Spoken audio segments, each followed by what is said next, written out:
ভাবলাম নেচারকে নিয়ে একটা লং ভিডিও বানানোর চেষ্টা করি। তো নেচারের মধ্যে গাছপালা এসে যায়। এই সব গাছ আছে এখানে, টগর ফুলের গাছ, এটা হচ্ছে কারিয়া পাতার গাছ,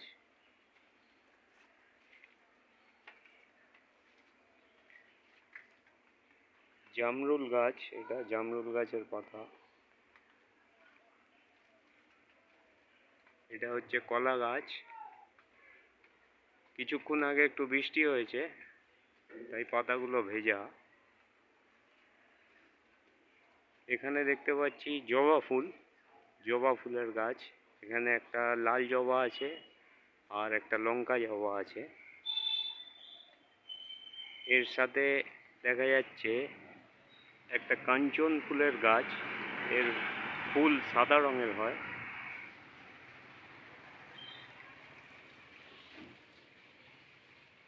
এই হচ্ছে জবা গাছের ফুল এখনো ফোটেনি, কুড়ি। কিন্তু গাছের উপকারিতা তো অনেক আছে। গাছ থেকে আমরা ফুল ফল সবই পাই, অক্সিজেন। হ্যাঁ, এবার বিশ্ব উষ্ণায়নে প্রতিরোধ করার জন্য গাছের একটা অবদান অবশ্যই আছে। কিন্তু প্রবলেম এটাই আমরা ফেস করি, আমাদের বাড়ির আশেপাশে যে ছোটোখাটো জায়গা আছে তাতে আমরা বিভিন্ন মনের মতো গাছপালা লাগাই, কিন্তু প্রবলেম একটা হয়, গাছের পাতায় অনেক পোকা জমে যায়। বিশেষত জবা গাছের পাতাগুলোয় অনেক সময় সাদা সাদা রঙের পোকা এসে যায়। অনেক ক্ষেত্রে গ্যামাক্সিন ইউজ করা যায়, কিন্তু সব সময় গ্যামাক্সিন হাতের কাছে থাকে না। আমরা একটা সহজ পদ্ধতিতে সামান্য 1 টাকা খরচা করেও এর প্রতিকার করতে পারি। একটা শ্যাম্পু পাউচকে ছোট 1 বালতি জলে গুলে সেইটা যদি গাছে স্প্রে করা হয়, সেই ক্ষেত্রে পোকামাকড় অনেক ক্ষেত্রে দূর হয়ে যায় গাছ থেকে। এখানেও দেখা যাচ্ছে জবা ফুলের গাছ, সাদা জবা ফুল। পাশেও আরেকটি ফুলের গাছ আছে।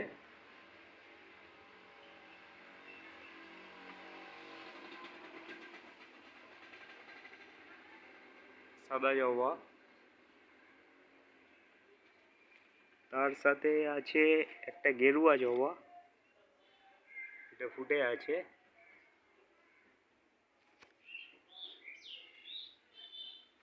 অনেক ক্ষেত্রে আমরা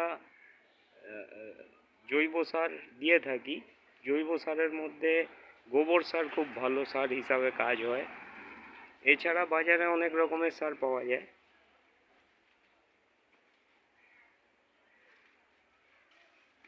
এখানে একটা ঝাউ গাছ আছে। ঝাউ গাছের অনেক রকম প্রজাতি আছে। তো এই ঝাউ গাছের পাতাগুলো গোলাপ ফুলের যে বোকে আছে তার সাথে এটা ইউজ করা হয়।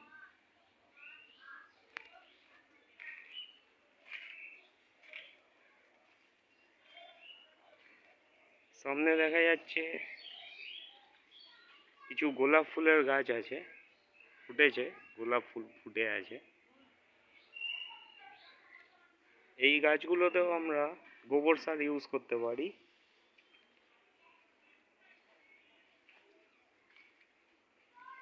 আর অনেক সময় কি হয়, অনেক সময় আমরা যখন চা বানাই, চা বানানোর পর চায়ের পাতা আমরা ফেলে দিই। সেই চায়ের পাতাটাকে যদি এই গাছের গোড়ায় দিয়ে দেওয়া হয়, এটা একটা ভালো সার হিসাবে সারের কাজ করে।